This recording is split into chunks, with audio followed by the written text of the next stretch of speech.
now let's see here. First and only time I played this was back in late 2007 on the Nintendo Wii, a version which I no longer own, but I still have a copy for the GameCube, the system it was originally developed for. Breath of the Wild wasn't the only Zelda game to see a release on a new console and the one preceding it. We have Twilight Princess to thank for giving them the idea, most likely. Wind Waker's cartoony aesthetic put off a few Zelda fans back in the day to go from a realistic setting, well, as realistic as you can get on the N64 anyway, to something that wouldn't be too out of place in Disney's Mulan was considered just a tad jarring. Now, I've already went into this in the last Zelda video, so I won't repeat myself too much here, but Jesus Christ, when the next Zelda game after Wind Waker was teased, a collective few blew their load all at once.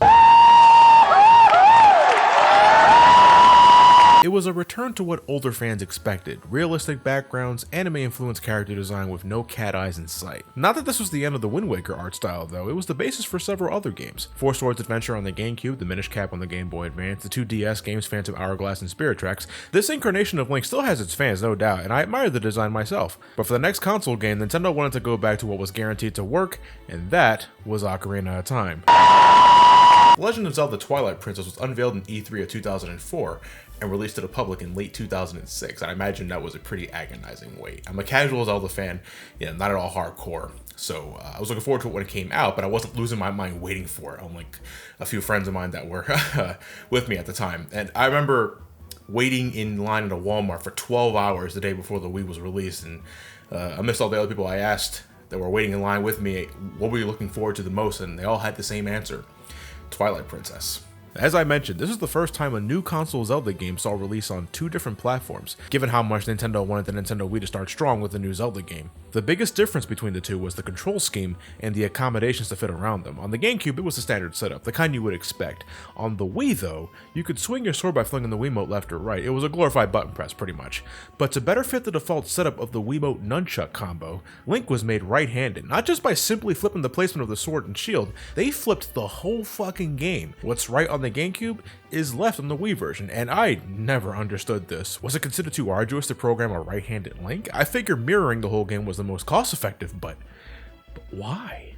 Well, none of that really matters, as I'm playing the HD Remaster release for the Nintendo Wii U in 2016. It's largely based on the GameCube release, but Hero Mode, the harder difficulty, swaps the game just like the Wii version, so both bases are covered if you play one over the other. It also has amiibo support. Using any Zelda amiibo will give Link some extra health or supplies, but only once a day. The Wolf Link amiibo packaged with the game unlocks the Cave of Shadows. Sounds intimidating, it's just a glorified gauntlet of baddies, so don't worry about missing out on this. Without further ado, let's get into The Legend of Zelda Twilight Princess. Okay, I remember enjoying this one. Yeah, that's it. I remember liking it, and yeah, I mean, I guess I could look forward to revisiting it, but the only things that immediately came to mind was goat wrangling, sumo wrestling, the werehog, Midna, open fields, a shitload of bloom, and Ocarina of Time.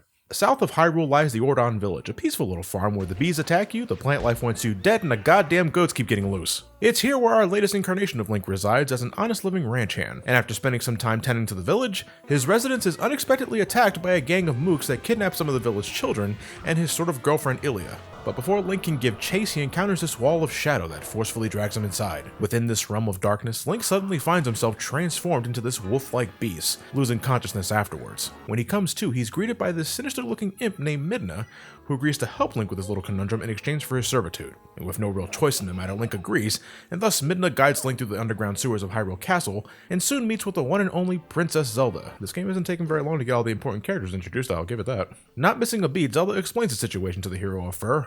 One day, Hyrule Castle was unexpectedly taken under siege by Zant, self-proclaimed king of the Twilight Realm. With the help of his shadow beasts, it didn't take long for Zelda to surrender for the sake of protecting her people, so she's pretty much stuck here in house arrest, it looks like. With the power of the Twilight Realm at his disposal, Zant is looking to bring all of Hyrule under his rule of shadow, which Zelda and Midna want nothing of, Midna especially, as she harbors a deep hatred for Zant. So with an end game in sight, Midna orders Link to help her find the Fused Shadows, ancient artifacts that when joined together, form a destructive power that can help turn things in their favor. It's the pendants and goddess orbs from previously, you should know how that works by now. But first Link has to get back to his human form and get rid of all this twilight enveloping the region. This is where the ancient spirits of Hyrule come into play, which were unfortunately shattered into these pieces of light that Link has to sniff out and locate first. But just after helping the first spirit, Link is transformed back into a human, and now rocking the classic outfit that's befitting for a hero such as himself. Then it's the familiar structure from this point. You head into the next area of Twilight, transform into the wolf, dig out some light, revive the spirit, head into the next dungeon, beat the boss, and retrieve the next piece of the Fused Shadow. And along the way,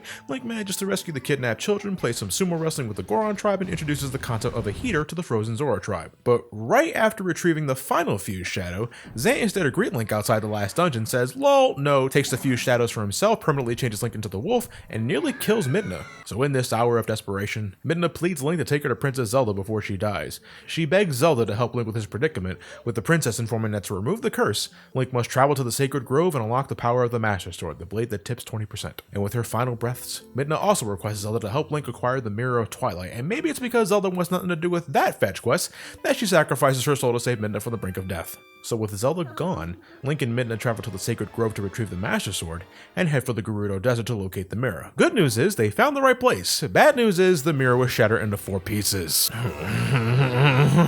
In what's basically the second half of the game, the two travel across Hyrule in search of the missing pieces, snowboarding down some mountains, using a statue to bully some ants, and chatting it up with a fuck ton of cats. Story progression just kinda halts here, almost exactly how it did in Ocarina of Time, and I know that won't be the last time I make that comparison, but bear with me for a moment. As soon as the last piece of the mirror is acquired, Midna is revealed to be the true Twilight Princess, subjected to this imp form thanks to Zant's dark power. Unfortunately for Zant, Midna is one hell of a determined character, just look at that smile, I mean sweet Jesus, and she swore vengeance. And with the power of the restored mirror, Midna transports herself and Link to the Palace of Twilight where Zant has claimed ownership. Link faces off against the suddenly raging lunatic and manages to best him, but Zant doesn't take the loss very well and begs his god for assistance. That god is Ganondorf. I wasn't sure how to fit him in this plot summary. He's mentioned briefly before the start of the mirror quest, so you just know he's going to be part of the finale some way, but until then, it's backstory, mostly irrelevant. Truth is, Ganondorf was sealed into the Twilight Realm long ago as punishment for his crimes in Ocarina of Time, the timeline where Link was sent back to as a kid. Ganondorf, however, still had the Triforce of Power at his disposal when he was banished, so using that, he made a pact with Zant before the start of the game to help bring the Twilight Realm into the Light Realm in hopes of conquering Hyrule. I guess Zant outlived his usefulness at this point, so Ganondorf takes matters into his own hands and heads back to Hyrule Castle to begin his conquest, but not before Midna pops Zant like a fucking balloon. I felt the need to mention that because holy shit, where did that come from? Using the power of the reclaimed fused shadows, Midna helps Link reach the tippy top of Hyrule Castle where Ganondorf awaits. One game of energy tennis later and Zelda is restored to life, who helps Link weaken Ganondorf with the power of light arrows. And so it's come to this, a one-on-one confrontation between Link and Ganondorf, a duel of fates, destinies clashing face to face, the Triforce of Power versus the Triforce of Courage, and it'll take Link every bit of his soul to help defeat the king of it. Ooh, look at the fishing rod, look at Ganondorf here, look at the fishing rod, look at the fishing rod here, Ganondorf here again. Bing, boom, slash, bam, game over, return of dumbass. Link saves the day and Midna is restored to her normal form, so we're all aware that she's going full frontal in the chest here, right? Those aren't clothes, that's her skin. Well, all's well that ends well. Midna returns as the rightful ruler of the Twilight Realm, peace is restored in Hyrule, Zelda reclaims her kingdom, and Link lives to toss a goat another day. Yep, that's Twilight Princess, and as before, a pretty standard story. Like in Majora's Mask, Link of all people is more of a side character in this adventure as the story mainly centers around Midna and her quest to get her Twilight Realm back from Zant. Link is just really here for the ride, so he gets his moments,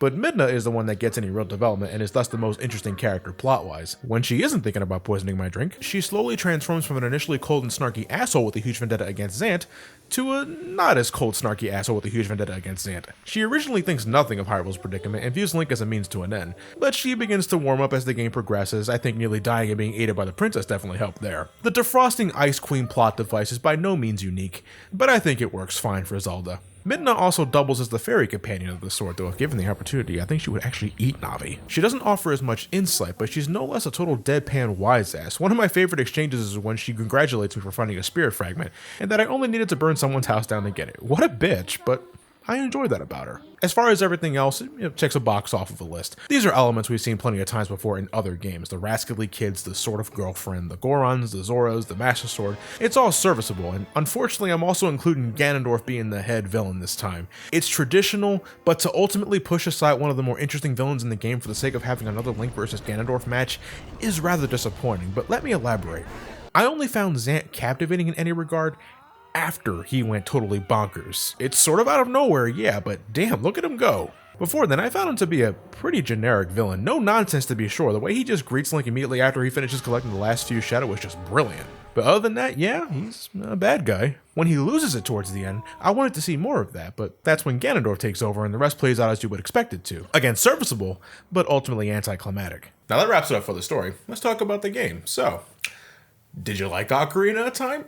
I mean, That's the real time saver of a question there, and probably the most unoriginal, but it's true. Twilight Princess, for all intents and purposes, is like a Ocarina of Time with better graphics before we actually got an Ocarina of Time with better graphics. I guess I should start there. I don't think this game looks bad at all, by no means, and the HD remaster does a great job increasing the resolution and all that. The problem is, what was considered realistic in the mid-2000s is rather dated by today's standards. The field design, the character models, I mean, what is this? What even is this? I've read that Twilight Princess was specifically catered to Western audiences during development. What was all the rage at this time but Lord of the Rings? This game reeks of Tolkien. A great way to give the game scope, but Christ, is this game visually muted. Okay, it's not all bad. It's not like a more somber color palette can't work. It's just, after Wind Waker or Majora's Mask, it's like the developer's ink cartridges ran out and nobody volunteered to go to the Office Depot. The sheer overuse of the bloom effect also had a hand in washing the whole picture out. I swear at times it looked like Link was physically made of bloom. But thankfully this was toned down in the HD remaster.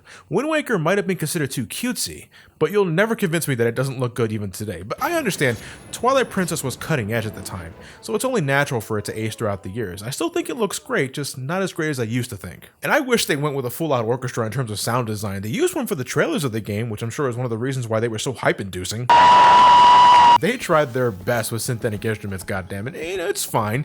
I think the soundtrack's better than Ocarina of Time and Wind Waker, if that means anything, though I still think there's a few too many atmospheric pieces for my liking. But considering what they were trying to emulate, I mean, besides this, I think it needed something more grandiose. And I'm sorry to all you fellow Zelda fans, you must be sick of hearing Twilight Princess being compared to Ocarina of Time, but I can't help that, and it starts as soon as you boot the game up. Link and his trusty steed riding through the Hyrule fields, come on, that's not even subtle. It's like, it's okay guys, we know we gave you a scare with Wind Waker, let's make up, right? Here's Link riding with opponent, though if you ask me, Link's awfully fucking close to the cliffside. Can we inch a little further from the steep drop-off? Thank you. Now, I'm not gonna knock Twilight Princess too much because of the similarities. You guys know how much I fucking love A Link Between Worlds, and what is this game but another variation of A Link to the Past? I'd be a fucking hypocrite if I gave Twilight Princess shit because it was too similar to something. Of course, to say it's a complete copy of Ocarina of Time would still be a gross exaggeration, as Twilight Princess expands upon what works, and even takes a few traditional aspects and puts a unique spin on them. You may think I'm talking about the wolf transformation, but no, when you boil it down, the wolf is not that mechanically different than normal Link. He can attack enemies all the same, charge up a super attack for added damage and speed, dig up hearts and rupees like Link can do when he cuts grass or breaks pottery, scare the living shit out of Hyrule Town's residents, and use Midna to jump across segmented gaps and mountains. I wish I understood why I'm only limited to using Midna for certain jumping sequences. Like, I could jump up this mountainside no problem, but God forbid I try to leap up this ledge in a dungeon. No, I would say the biggest difference, or should I say exclusion, is the lack of a magic meter. Yeah, Link has no magic power in this game, period, so no fire and ice arrows, no Deku Leaf, which I already missed to be honest, and no goddess powers. He's more of a physical motherfucker this time around. He already wrangles goats and practices sumo wrestling, but he's well adept in combat too. He can actually run and swing his sword at the same time, unlike previously, and thanks to the hero Shade, Link only gets better as he progresses with varying sword techniques. And he can attack enemies on horseback, which doesn't happen often, but it's cool to see in action. One of his newest tools is a fucking ball and chain. He just picks this up and swings it around like it's nothing. He's great with the bow and arrow. His boomerang generates gusts of wind for activating certain switches and pulling enemies towards him. It's a more practical version of Link, which to some may seem a little mundane, but he gets the job done and has his priorities straight. What's better than one hook shot? Fucking two hook shots. This man gets it and I fucking love him. Watch out! Here comes Skotula Man. Too bad the new spinner doesn't get nearly as much use as it should have, because this shit makes traveling so much fun, and this boss battle against Star-Lord is a good time.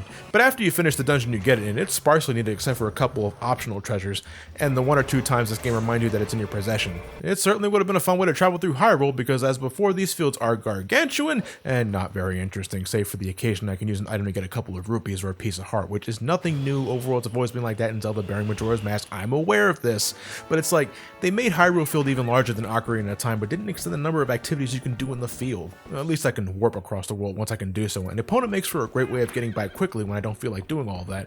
So there's ways to mitigate it and not make the game feel overly long. Nevertheless, Twilight Princess will definitely take you a couple of sittings, and I honestly forgot how long this game was, but it's a good kind of long. For most of the adventure, I would say 75% of it. Most of your time will be spent inside dungeons, and they made a big time for Wind Waker, no doubt. They're also some of the longest dungeons in the series by far, but unlike Wind Waker, which had you doing the same thing for a couple of instances, the dungeons in Twilight Princess are greatly varied and unique in their own ways. I usually like to start recording sessions when I'm about to begin a new dungeon, and after I defeat the boss and grab the heart container, my time afterwards is usually around an hour and a half to 2 hours, but remarkably, they didn't feel that long. These dungeons are beautifully balanced in objectives, pacing, and progression while never being too brain taxing. Do they all hit that mark? Of course not.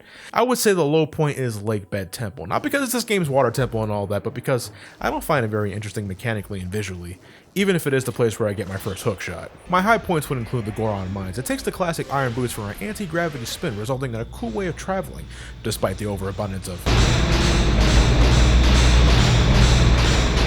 I also love the Temple of Time. When you get the Dominion Rod and take control of the statue, it's cathartic being able to destroy obstacles that previously gave you shit. Except for when I forget to move Link out of the way of the hammer swing. Ow. Ow. Ow. Ow. These are a great time. The apex of the standard dungeon formula where you enter the dungeon, find item in said dungeon, use item to complete said dungeon, and use item to defeat said dungeon's boss. If it ain't broke, don't fix it, they always said, and Twilight Princess knows what works. Now, if only the same could be said for the journey towards these dungeons. Sometimes it's not so bad. You raid a goblin base here, ram a pig through a fence here, and snowboard down a mountain here. But for every one of those, there's always those 1 or 2 times where you just... Okay, I get I have to clear the hidden village of these goblins to rescue the old lady, but why do I have to talk with all these cats in the second visit to get to the next dungeon? There is no correlation to that whatsoever. Or how about this puzzle to get to the Master Sword? Until this video, I haven't played this game in a while, but I clearly remember whipping out the guy for this son of a bitch. I did it again for this run through because fuck it, I have shit to do. A lot of people are also quick to bring up the embedded tutorial. It takes about 3 hours to get to Hyrule Field for the first time, assuming you're not skipping dialogue. I don't think it's on the same level as, say, Kingdom Hearts 2, but I can see where people are getting at. The goat wrangling, the basic combat shit, the fishing. It's all to make sure you understand how the game works, but I think it does its job too well, and you can't skip any of it for repeated playthroughs. Well, at least you know Nintendo's just trying to have your back for the sake of having a good time, and Twilight Princess? It's a good time. With a few exceptions, Twilight Princess improves upon Ocarina of Time in a number of ways. Mechanically, there's no doubt I think this is the superior game. It has better combat, and better dungeons, and better characters as I really enjoy Midna, the patrons in Telma's bar, and this jiving motherfucker from the Mallow Mart. It looks better, sounds better, double hook shots. If you love the classic 3D Zelda experience and yet somehow haven't played this one, well, what the hell are you doing? But personally, it's just a little too long for my liking. Remember back in my Ocarina of Time video where I needed to be in a certain mood to play it over something like Link to the Past given how much of a bigger game it was? Well, it's the same thing here, only like twofold. Now I'm saying this without ever finishing Skyward Sword and knowing full well Breath of the Wild easily overtakes it. But this is one of the longest Zelda games in the franchise. You're getting your money's worth for sure, but it's definitely a Zelda fan's Zelda game.